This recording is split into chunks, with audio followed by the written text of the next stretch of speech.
Je suis Martin Van Buren, le 8e président des États-Unis d'Amérique, et c'est avec honneur et humilité que j'ai assumé cette responsabilité de 1837 à 1841.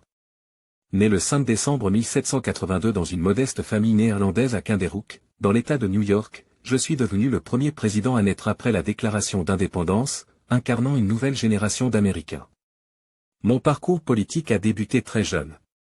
J'ai été avocat, puis homme politique, gravissant les échelons au sein du Parti démocrate, que j'ai contribué à structurer. Sous la présidence d'Andrew Jackson, j'ai servi comme secrétaire d'État, puis comme vice-président.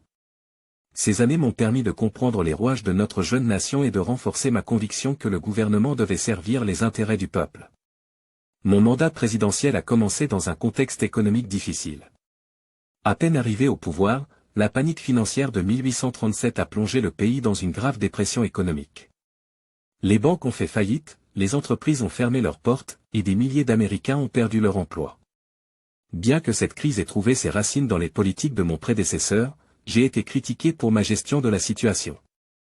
Cependant, j'ai fermement refusé de permettre au gouvernement fédéral d'intervenir directement dans l'économie, fidèle à ma croyance en un gouvernement limité. En matière de politique intérieure, j'ai œuvré pour établir un système de trésorerie indépendante qui permettrait au gouvernement de gérer ses fonds sans dépendre des banques privées.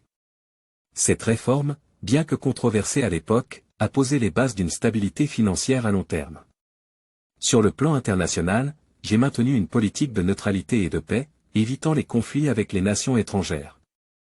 J'ai également poursuivi la politique d'expansion territoriale en respectant les frontières établies, même si la question de l'annexion du Texas est restée en suspens pendant mon mandat, préférant éviter un conflit avec le Mexique et une exacerbation des tensions entre les États du Nord et du Sud. Je suis conscient que mon mandat n'a pas toujours été perçu comme un succès éclatant. Pourtant, j'ai toujours agi dans le respect de mes principes et pour le bien de la République. On m'a parfois reproché d'être trop fidèle aux politiques de Jackson, mais j'étais convaincu que sa vision démocratique était essentielle pour préserver l'équilibre et l'unité de notre jeune nation. Après ma présidence, je n'ai pas cessé de servir mon pays. Bien que mes tentatives pour revenir à la Maison-Blanche aient échoué, j'ai continué à défendre mes idéaux, y compris l'abolition de l'esclavage dans mes dernières années. Aujourd'hui, je souhaite que l'on se souvienne de moi non seulement comme un homme confronté à des défis colossaux, mais aussi comme un défenseur des principes démocratiques et de l'autonomie populaire.